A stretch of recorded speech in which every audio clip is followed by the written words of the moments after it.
రూపాయలు పెట్టిన ఎన్టీఆర్ ఫ్యాన్కి లెక్కే కాదు. 2000 కోట్లు కొట్టి చూపిస్తాం మేము. ఎలా ఉందన్న ఎన్టీఆర్ వార్తు బ్రహ్మాండం బద్దలైపోయింది. ఇలాంటి సినిమా ఎన్టీఆర్ అని చేస్తాడని కల్లో కూడా అనుకోవాలి. అదిరిపోయింది అసలు.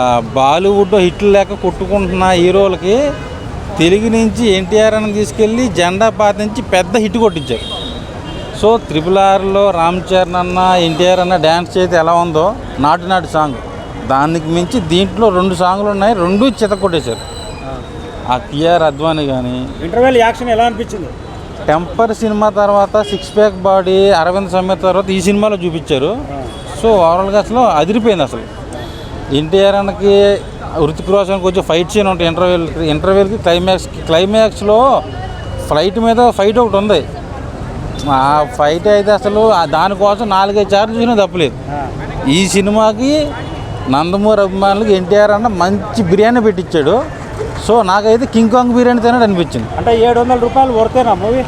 టికెట్ 700 పెట్టారు. 1000 రూపాయలు పెట్టిన ఎన్టీఆర్ ఫ్యాన్కి లెక్కే కాదు. 2000 కోట్లు కొట్టి చూపిస్తాం మేము. సో అదిరిపోయింది సినిమా, మంచి బ్లాక్ బస్టర్.